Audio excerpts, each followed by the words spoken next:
Hi రాజు గారు. Hello అండి. So చూద్దాం రాజు గారు ఈ రోజు ఏం వెరైటీ అడుగుతున్నారో మన ప్రేక్షకులు. ఓకే అండి. ఓకే, సో లలిత గారు ఈమెయిల్ చేశారు రాజు గారు. జనరల్ గా మనకి సమ్మర్ అంటే ఆవకాయలు ఆవకాయ కదా. ఎస్, ఆవకాయ అడుగుతున్నారు. కాకపోతే పెసర ఆవకాయ అంట.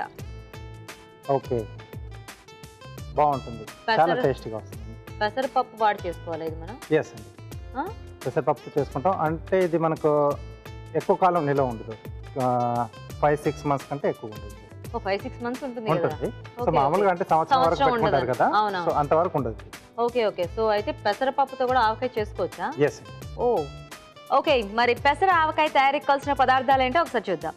పెసర ఆవకాయ తయారు చేయడానికి కావాల్సిన పదార్థాలు: మామిడికాయలు 5, పెసరపప్పు 1 కప్పు, కారం 1 కప్పు, ఉప్పు 1 కప్పు, ఎండుమిరపకాయలు 6, పోపు దినుసులు 1 టేబుల్ స్పూన్, వెల్లుల్లి రెబ్బలు 10, నువ్వుల నూనె 1/2 లీటర్. పెసర ఆవకాయ తయారీకి కావాల్సిన పదార్థాలన్నీ చూసారు కదా రాజుగారు, మొదలు పెడదామండి ప్రాసెస్. ఓకే అండి. దీనికి ముందు ఏం చేసుకోవాలి మనం? పెసరపప్పును దూరగా వేయించుకోవాలి. సో జనరల్గా మనకి మామిడికాయల సీజన్లో అంటే మన ప్లేసెస్ డిఫరెంట్ ప్లేసెస్ బట్టి కూడా ఆవకాయలు లేకపోతే ఇలా ఊరగాయలు చాలా రకాలు చేస్తూ ఉంటారు కదా. అవునండి. ఇది ఒక అంటే ఇది ఎక్కడైనా చేస్తూ ఉంటారా రాజు గారు ఇలా? చేసుకుంటూ ఉంటారండి. అవునా? ఓకే. ఇదేంటంటే కొంచెం మనకి లైట్గా కలర్ మారాలండి. లైట్ బ్రౌన్ కలర్ మారితే మనకి, సో అప్పుడు మనం అది కొంచెం చల్లారిన తర్వాత మిక్సీ పట్టి పొడి చేసుకుంటాం. ఆ పొడిలా వాడతాం మనం. సో అయితే మనకి ఆ గుజ్జులో ఈ పొడి కూడా మిక్స్ అవుతుంది అనమాట. అవునండి. ఓకే ఓకే ఓకే, కొంచెం కలర్ మారుతుంది కదండి. సో స్టవ్ ఆపేసేసి ఇది కాస్త చల్లారి. సో చల్లారిన తర్వాత మనం పొడి కొట్టుకోవాలా? సరే, ఈలోగా చిట్కా చూసేస్తాం అయితే. ఓకే ఓకే అండి, ఇక్కడ ఈ పప్పు చల్లారుతూ ఉంటుంది. ఈలోగా మనం ఒక చిట్కా చూద్దాం. ఇప్పుడు మీకోసం మొదటి చిట్కా. జలుబుతో బాధపడుతున్న వారు తేనెలో తులసాకుల రసాన్ని కలిపి బాగా రంగరించి తీసుకుంటే జలుబు తగ్గిపోతుంది. అలాగే వీలైనంత వరకు తులసాకుల్ని, తులసి రసాన్ని తరచుగా తీసుకోవడం వల్ల ఉదర కోసం, చర్మానికి సంబంధించిన ఎన్నో రకాల వ్యాధులు దరిచేరకుండా ఉంటాయి. ఓకే అండి, చిట్కా చూశారు కదా రాజు గారు. చల్లారిందా పప్పు? ఓకే అండి. మిక్సీ పట్టుకోవచ్చా? ఎస్.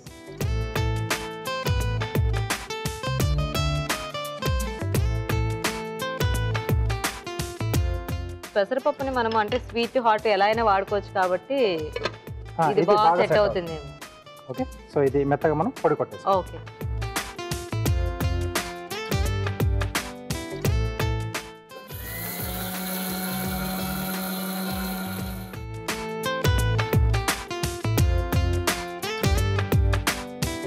సో ఇలా మనం పొడిలా చేసేసుకోవాలి. సో నెక్స్ట్ మనం ఇవన్నీ ఇప్పుడు మిక్స్ చేసుకోవాలి.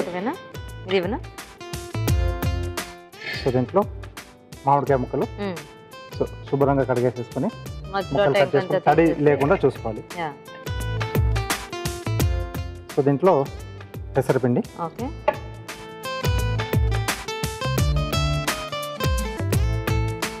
అలాగే కారపొడి, ఉప్పు,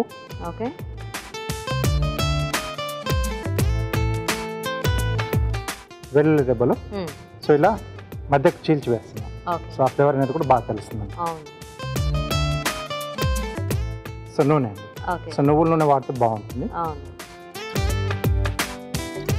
సో మనం తీసుకునే మామిడికాయలని బట్టి ఉప్పు, కారం ఈ క్వాంటిటీ అనేది చేంజ్ అవుతూ ఉంటుంది కాబట్టి ఆ రేషియో కరెక్ట్గా ఫాలో అయితే మనకి పచ్చడి ఎక్కువ రోజులు నిలువ ఉంటుంది అనమాట. ఎస్. సో ఒకసారి మొత్తం బాగా కలిపేసుకోవాలి. ఓకే. సో నెక్స్ట్ మనం పోపు పెట్టుకోవాలండి. కొద్దిమందికి ఆ పోపు ఉంటే కూడా ఇష్టం కదా, కాబట్టి పోపు చాయిస్. సో ఇక్కడ కొంచెం ఆయిల్ ఎక్కువనే వేస్తాను, అంటే మనకి పైన అలా తేలుతూ ఉండాలి కదా, అంటే ఎలాగో ఊరిపోతుంది అదంతా కూడా. సో దీంట్లో ఎండుమిరపకాయలు, ఇవి కొంచెం వేగేప్పుడు పోపు దినుసులు.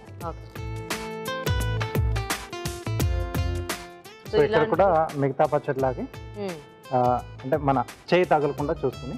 అదే మెయిన్ ఆవకాయ అంటే ఎక్కువ నిలువ ఉండే వాటికి కొద్దిగా జాగ్రత్తలన్నీ పాటించాలి, తప్పదు. సో ఇది ఇప్పుడు దీంట్లో మనం యాడ్ చేసేసి మిక్స్ చేసేసుకోవాలి. ఓకే.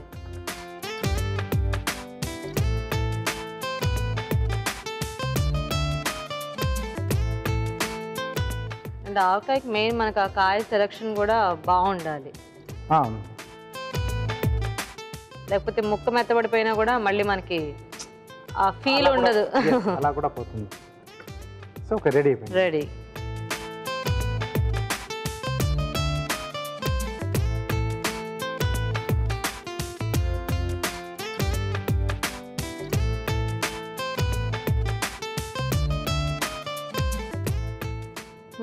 మంచి కలర్ఫుల్గా ఉంది.